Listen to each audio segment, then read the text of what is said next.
All right. Well, the rest of us here, I guess, when Josh shows up, we'll get him. Are you guys ready to begin? Yes, Yep. sir. Yeah, I'm ready. All right. I'll start with a prayer here, and we'll go from there. Okay. Our Father in heaven, we're thankful for this day. We're grateful for the time that we have available in our busy lives to meet together as a group and to discuss the topics that are pertinent to the course that we're taking. We ask for thy Spirit to be with us as we talk and discuss, and ask for thy guidance and inspiration to be able to learn and to develop the concepts that we are working to learn from this course. We ask you to watch over our families and help keep them safe wherever they may be. And these things we say in the name of Jesus Christ. Amen. Amen. Okay. Let's see. There was no real leader study guide beyond what the questions were for this week. So we're just basically going to be going over the case study and Lance Armstrong. And then I saw 2 posts on the discussion board. Ginger, did you post anything yet? Mine just within the last half hour, 45 minutes. So I wasn't able to go through that, but we'll just can be sharing those answers that we gave to the different questions that were there. Basic rundown is just the story of Lance Armstrong and his, developed a culture of basically blood doping, cheating, taking all kinds of different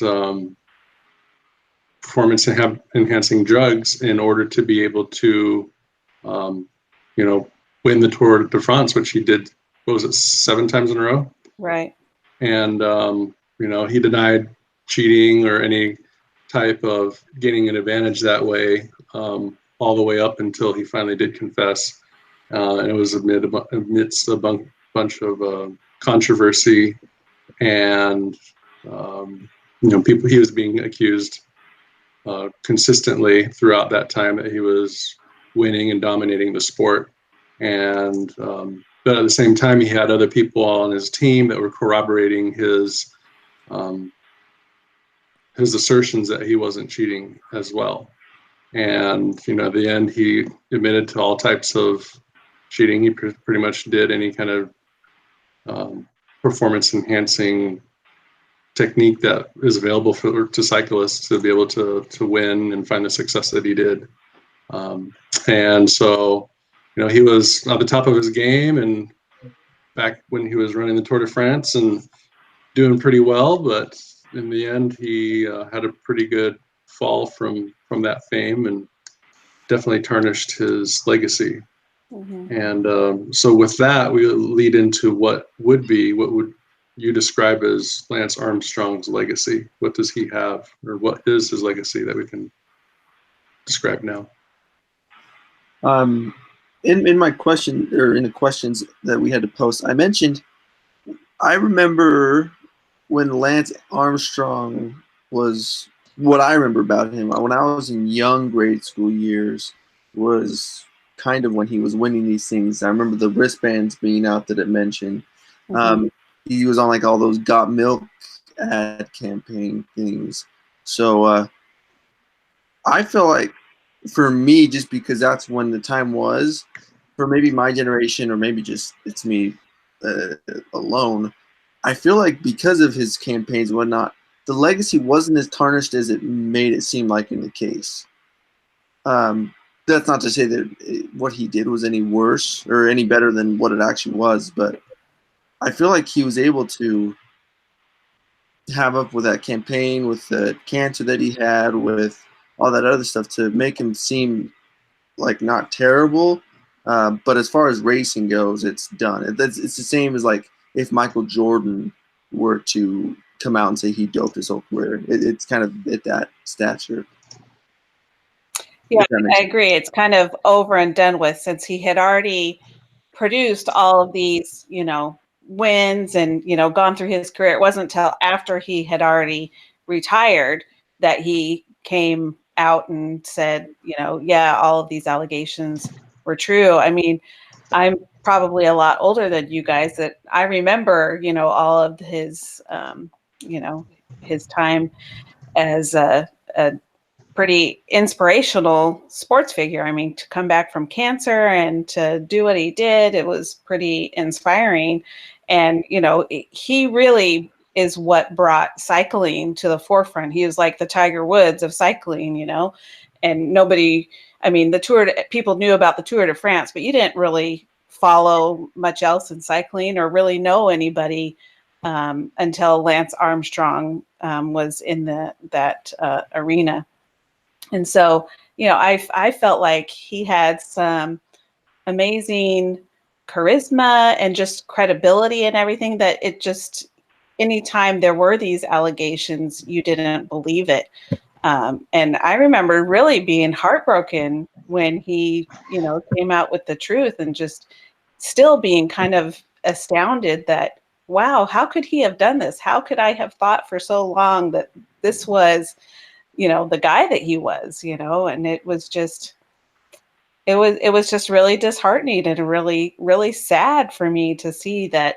And his whole rationalization, which I think a lot of people use that same method of rationalizing and saying, well, everybody else is doing it, so I am just evening the playing field here, otherwise I have no chance.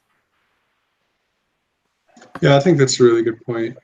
And there's, I think with, the whole heyday of Lance and the armbands and everything, there was so much positive spin on everything he was doing and all his achievements and everything. People kind of hang on to that.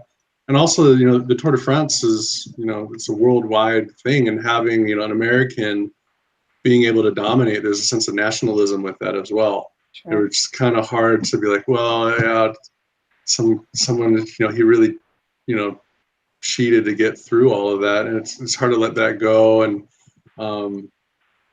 but I think as well as if like you're in the sport and you're trying to race clean and everything, then it really makes a big difference when someone's not participating as they should, and they're cutting corners to get ahead. Mm-hmm. For those that aren't involved, like us on the outside, we might not be as in tune to what everything that's involved is happening, or how competitive it really is, or maybe even how much money is really involved in the sport.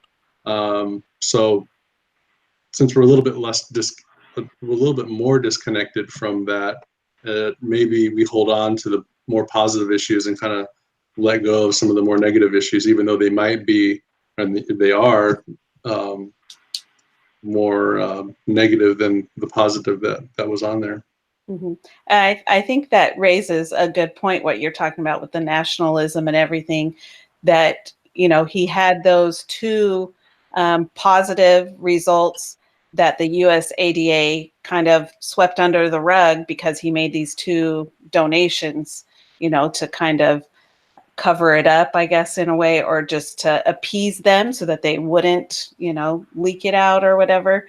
I think that was probably, Lance was, giving the U.S. a lot of attention, as you were saying. Here we have this figure who is now leading the sport that, there hadn't been a U.S. one Tour de France winner for a long time.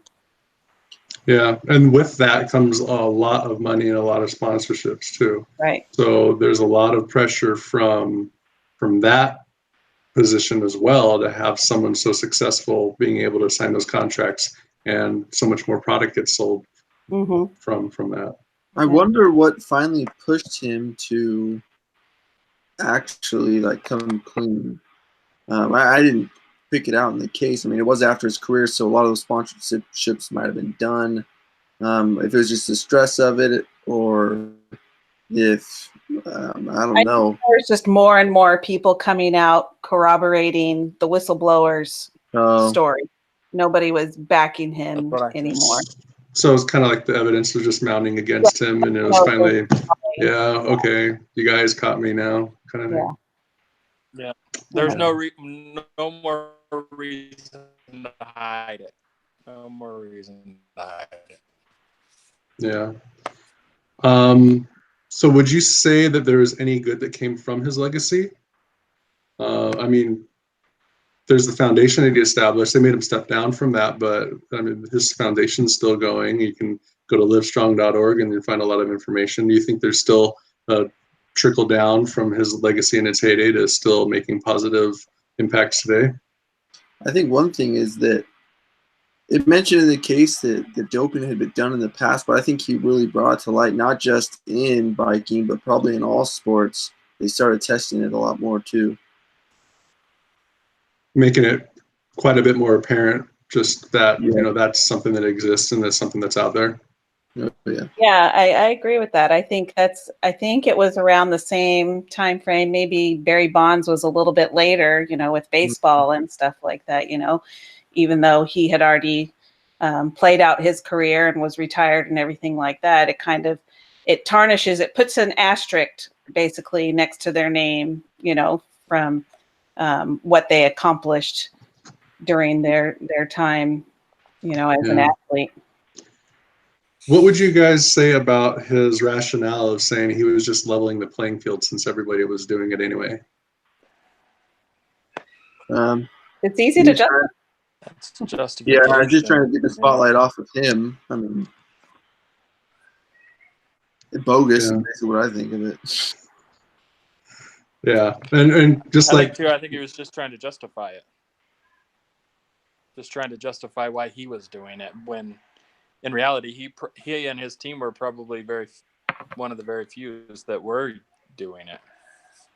I don't know though, as you know, with the way that, you know, the other people that were interviewed for this, that were quoted in this article, you know, it seemed like it is pretty prevalent. I lost my train of thought. It does seem like now that it's brought out to light a little bit more, it does seem like there's more people maybe owning up, or, you know, saying these other teams all did it as well. They just, you know, didn't get pinpointed because they weren't in the spotlight.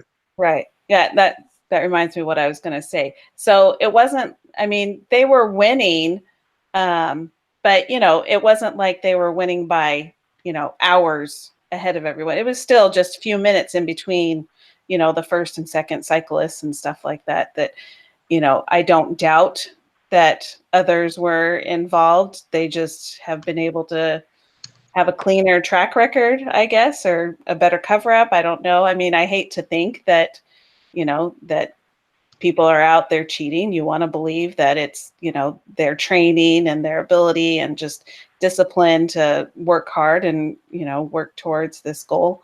But I think it's also easy. I think it's easy for them to get jaded and see that, well, I'm never going to have the success that this person has because, you know, I'm not doing what they're doing. Yeah. I think I remember in the case that it kind of talked about, you know, the efficiency that Lance had with just his physical abilities, and then the blood doping and the performance drugs. I think I remember it saying like it gave him maybe another 5% advantage over other people, which doesn't seem that big, but then 5% over, you know, like a 40-hour race is a definite margin, and especially with a 1 minute difference in one of those races, you know, he could easily have lost it. Right. Well, and I wonder too, with his VO2 percentage that they had talked about being higher even than an elite athlete, that I wonder, you know, it would have been nice to see how well he could have done just on that alone, you know, just on his own abilities alone.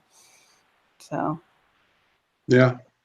Have just someone there on their own abilities and set like a standard that other people could try to measure up against, not having the asterisk next to it or something like that to make it a little bit different. Right. I wonder, I mean, yeah, I agree with that, but I also wonder, I want to see the others not dope too. I want to see like their true ability at the same time. Yeah, a fair game be played. Kind of changing topics a little bit. Well, not too much. I wonder if that doctor's legacy or anything got tarnished as well. Like if he lost his license, or because the doctor was helping him do stuff. It might not have been against his ethical objective rules or his career rules, but he still broke the law in other places. So I don't know. I wonder how many other allegations there were. Well, I think, did it say that the doctor was banned from being involved in any USADA teams or anything like that? I didn't even know he was something else. US. I thought was he a U.S. doctor? One of them was I think from Sweden, so it was international, and so they could be banned from, U.S.-led or sanctioned events, but that's not going to stop them from being in anything else, which makes it difficult because there's no like overarching authority, especially like with the doctor. You've got, your United States governing body for doctors, and you have other countries with their own. So if they get kicked out of one country, they can kind of skip town and go to another country and be fine. Well, same team. If you're on another team and you hire that doctor, they're automatically going to think that you're doping. Be suspicious, yeah. Yeah. So maybe their career might be done with that sport, but maybe they're. Well, didn't they? He said that he had someone that was helping him, and they weren't with the team anymore, but he still kept a relationship with them and still were helping him out. So I mean, that could still happen regardless, then, right? Yeah, with Ferrari. Yeah, that's what happened. So there's always, that could happen, and that they have the know-how and probably the connections since they had it before to supply or develop those kind of things to help them out. So it's kind of hard to ban someone officially if there's still other ways around it. It's always a loophole. Yeah. So moving on, that next question says, Armstrong organized and led what was perhaps the most sophisticated and comprehensive cheating program in the history of sports. So who would you say suffered from his cheating, and what were the costs?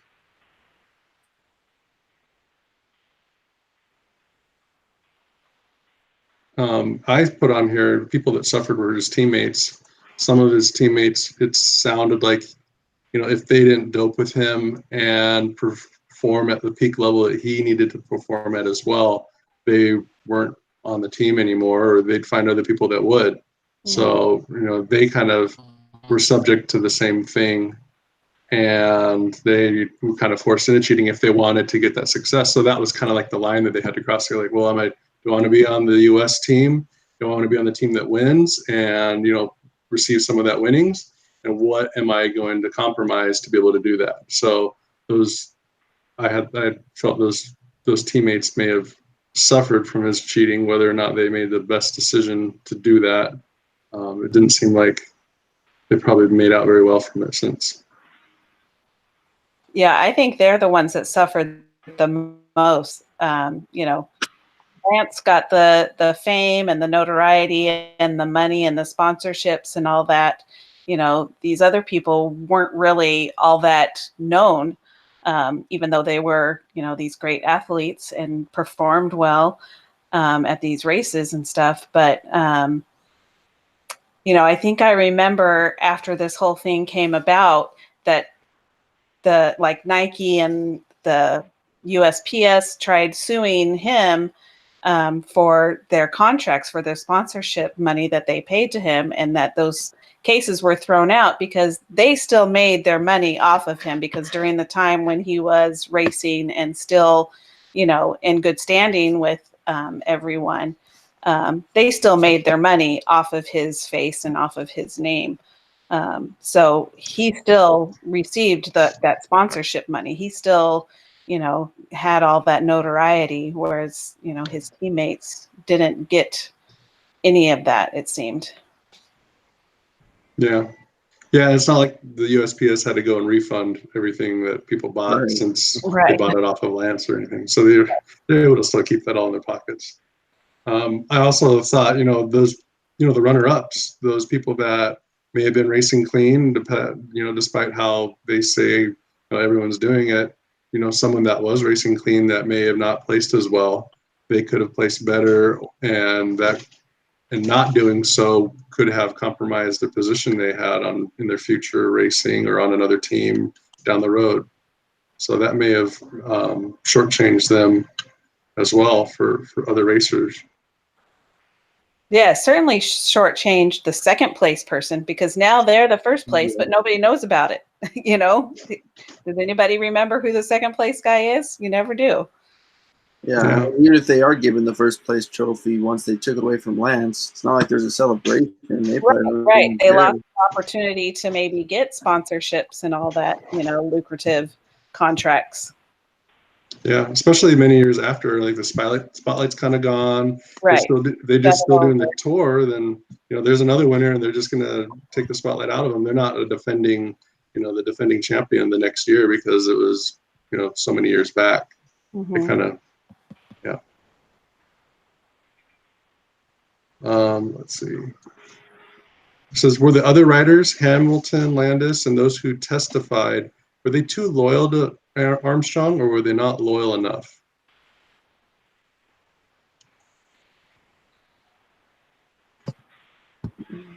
I think they were too loyal.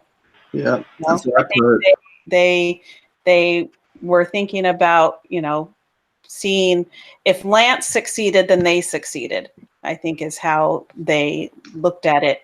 And so if Lance was doing it, then they needed to be doing it. You know, it seemed to be part of the team culture, so to say, that they all were involved in this.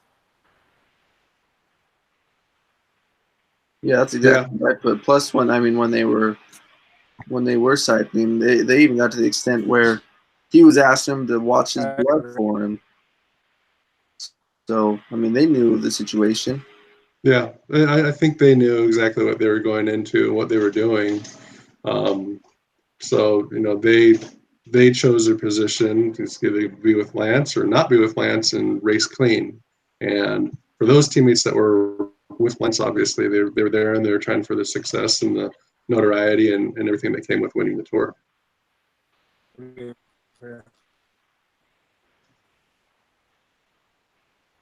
it's too bad as well that they didn't choose to come forward a little bit more. You know, that kind of calls into question the decisions of everybody on that team and everyone that was compliant with everything that was going on. So even though it seems like Lance also had like the biggest fall, it kind of makes me wonder what the fallout for everyone else that was involved, you know, managers of the team, the doctors, anyone else that was involved that actually knew that didn't speak up. Mm-hmm. Right. Let's see. It says, think about a situation you witnessed a leader, formal or informal, make a decision for others that made you uncomfortable. And what was the situation? How did you feel about it? I always talk about my old work, but I worked at the plasma center, and because it was a medical environment, there's a lot of rules and procedures, and some of them are redundant. And so when someone would, like trainers, for example, there are only specific people that you can even ask questions to, and they're the only ones that can answer. They would give shortcuts, and maybe even they wouldn't do it in the training situation, but they would just do it as they were working. And I think I might have shared this last week too, but the trainees would see it. I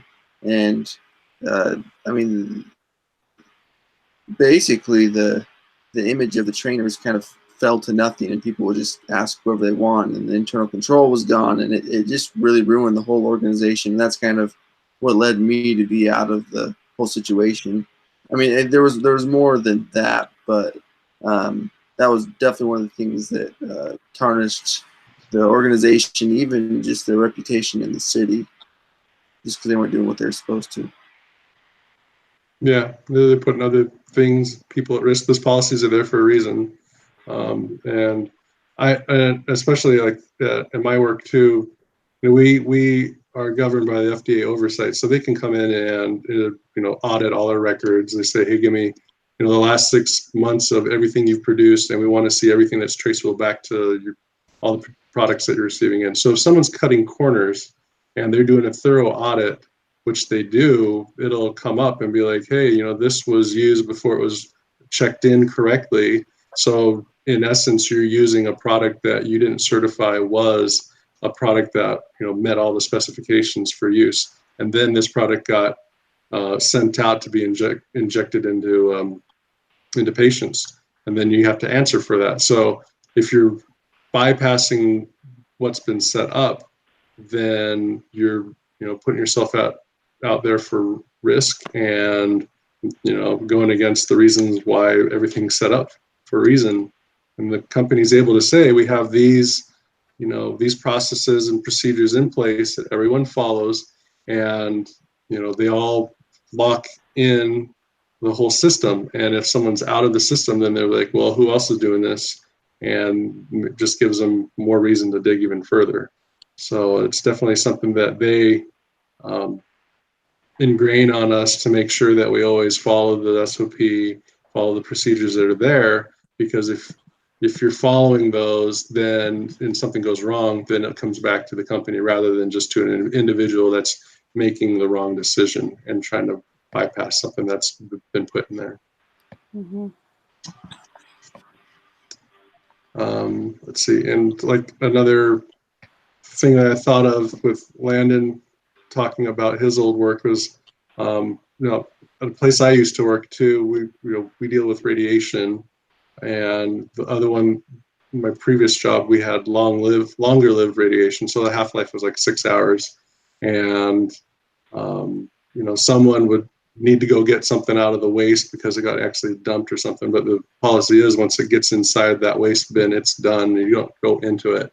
But they decided they needed to go find something. I think it was like a syringe shield, so it wasn't actually anything that would be given to a patient, but it was just like a piece of equipment. But the fact of the matter is, you don't go in, but they're like, well, I'm going to go in and grab it or look for it. So they take off all their monitoring, the badges and everything, and then went there, and they kind of like, is anyone going to help me? But everyone else was like, no, I'm not going to do that, and they're kind of on their own. And they came back to management because someone had spoken up about it, and they kind of denied it for a while, but then it came out that that did happen, and that they got in trouble for that.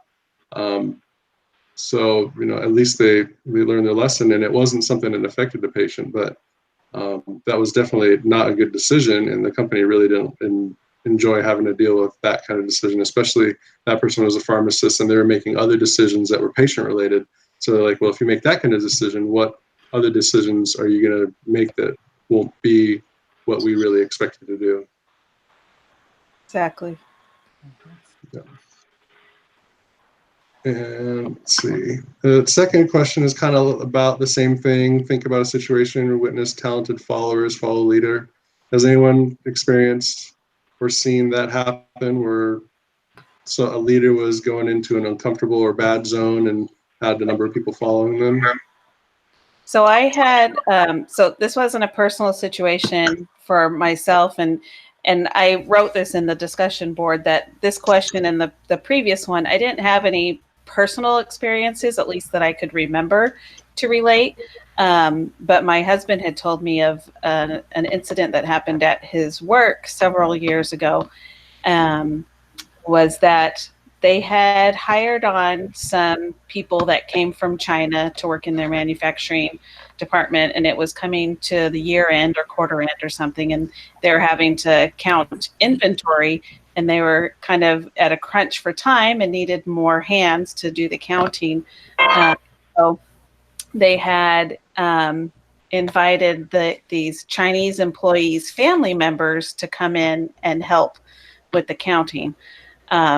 Well, when it came time to pay all of these people, the payroll accountant said, hey, we can't pay these other individuals. They do not have work visas to be working here in the United States. Just the employees that had originally been hired by the company were eligible. And so in order, and the accountant was like, I'm not touching this, she had told this to the CFO. And so what the CFO did was, with the approval of the vice president of the company, was that they fabricated these expense reports in order to be able to pay the money out to these people who came in and did that work for their inventory counting. And when the company was audited by, every company has an outside firm that comes in to audit and make sure they're doing like you were saying, the SOPs and, the correct procedures, this was uncovered. And so the CFO and the VP were both fired on the spot, and the CEO was asked to resign because he knew of the situation but didn't, do anything about it. And I had worked at this company, so I knew of these people, and it was really a shock to me that, that they would do something so unethical. And not that it was like terrible, but, at the same time, like you were saying, Robbie, that, if they're going to skirt around the rules and the procedures in this situation, what other things might they be doing to, hide behind the facts or whatever? So that was kind of a more of an extreme situation.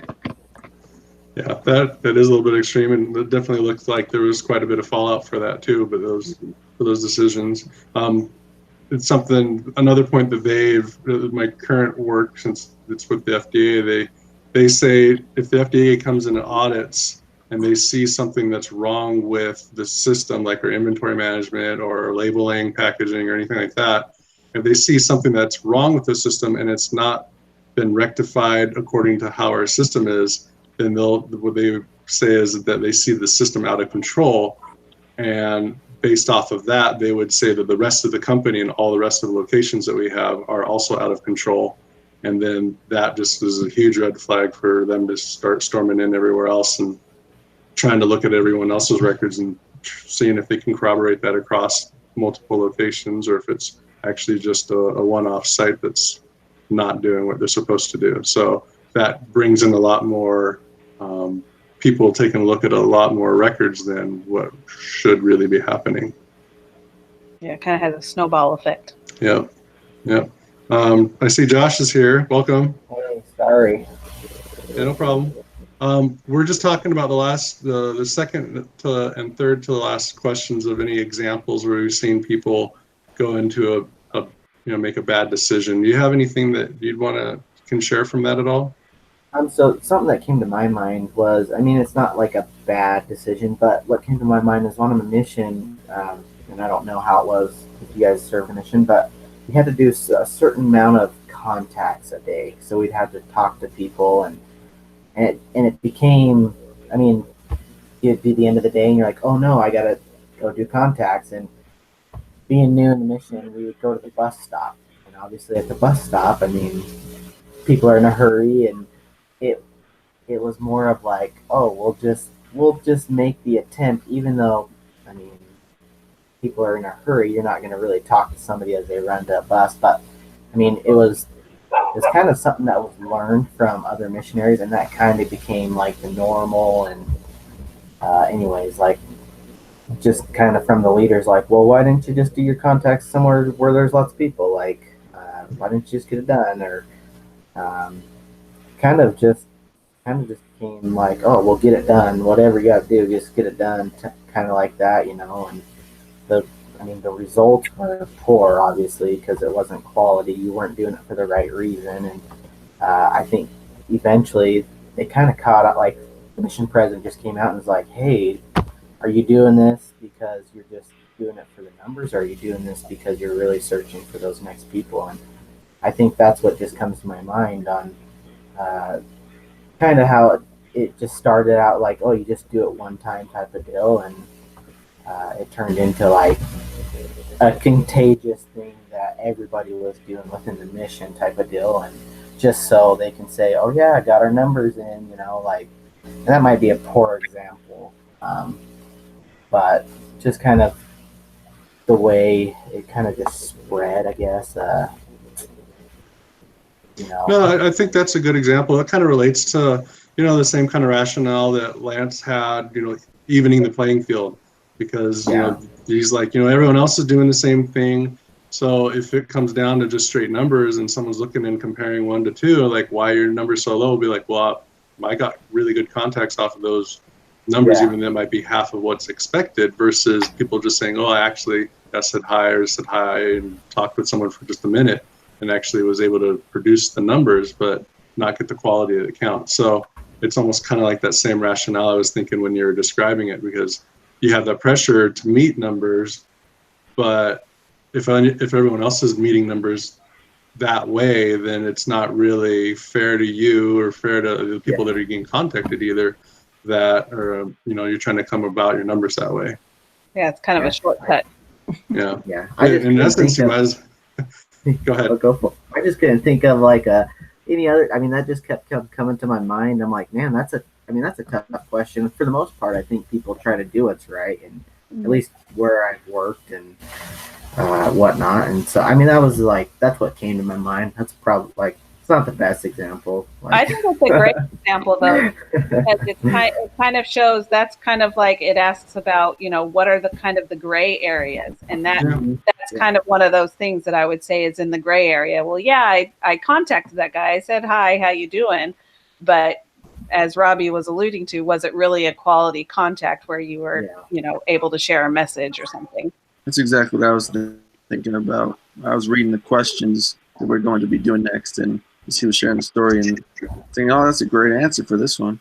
Yeah, you go right into it if you want. I mean, just that's kind of what is integrity. I mean, if you're getting a contact to say, you can mark it down, a tally mark on your sheet and say, I got a contact there. If you're not really getting a quality contact as what you're going for, then are you really more just, would you just be able to just sit in your apartment and just put a bunch of tallies down and say, yeah, that's cool because I looked at that person out the window and it's basically the same thing. Sure. So what other basic principles would you say that guide integrity, since we're there now? Well, for me, integrity is pretty much the foundation of your character. If you don't have integrity, how can people trust you? How can people depend on you? How do you have any credibility? I mean, I can't tell you how many times that we've had family home evening centered around integrity, that I've been trying to like drill it into my kids' heads, that not that they're bad kids, and I'm not saying that at all, but just trying to reinforce to them how important integrity is. I feel like my dad was an awesome example of integrity, and he's kind of like my poster child of that when I, think of when I'm in situations where I'm wondering what I should do, I think about my dad and how he would handle the situation, because I feel like he was just like the epitome of what integrity is. Well, that's good. Something else that comes to my mind is, the golden rule, doing to others how you would want to be treated. And, would you want to be dealt with integrity, or would you want someone to just kind of, not really give you much effort or try to even, swindle or cheat you out of what? I really believe that integrity is the foundation. I mean, you think of like a good example, you talked about your father, I believe it was, like Abraham Lincoln, Honest Abe, like they talk about his integrity. Not, I mean, yeah, they'll talk about civil rights and everything, but it's not civil rights Abe, it's Honest Abe. Talk about his integrity before anything else. Yeah, definitely. I also saw it as a tie-in to, our example of the Savior, and, having, he had, power of God. He had the ability to do whatever he wanted to do, but he knew what he needed to do, and he didn't cut any corners, so that we can, be able to be all positively affected and have the blessing of the atonement in our lives. So there's also that. Let's see.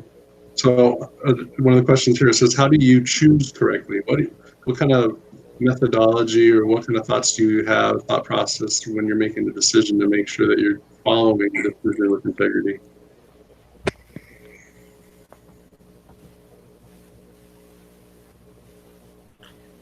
I mean, you just have to, for me, a lot of them are easy no-brainers that just go for it, but it's when we get into those gray areas that we just talked about. You just have to weigh the options, look at the outcomes, and sometimes there are two goods and sometimes there's two bads, and you just have to choose the less bad. Yeah, that's true. Let's see. When it comes to politics. Choosing the lesser of two evils. Yep. Yeah. So coming to the last question, it says, how will you personally measure your life, and how will you measure success?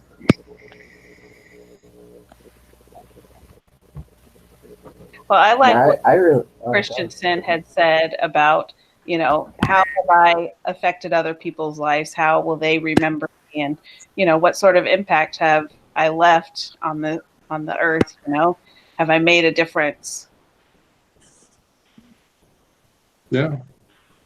Who else is speaking up? Josh, were you going to say yeah, sorry. I was just saying kind of just how he sums it up in the last part of his choose the right yardstick. I think that's really kind of the important thing. I mean, we're not doing things for achievement, but like how can we help others around us, and have we affected kind of just what she said. But I think that's how we should look at our lives. If we're helping others when we can, and just sharing what we know instead of looking at things as an accomplishment like numbers, for example, just doing it for the right reason and looking out for others. Yeah, I agree. I think measuring your life, if you act with integrity, then you should be able to look back at your life and know that you made the right decisions along the way, and that you've impacted lives that, those impacts have had meaning to them. They aren't just something superficial, and it's not something that's going to be forgotten about in, a year or two, or even shorter than that. But it's actually something that'll last longer than that. And being able to make those decisions in our lives with the integrity, which isn't always easy, that's for sure. But being able to make those decisions is what's important and what'll matter down the road. Does anyone have anything else they'd like to share? No, I like this case study. It was an interesting one to read, all the whole backstory about it. Really liked it. Yeah, there was a lot when it was going on. I didn't really get a lot of the information when it was happening, so it was nice to read about that, and kind of made me curious to kind of want to look in a little bit more and see, how much actually was going on beyond what was described in the case study. Mm-hmm. All right.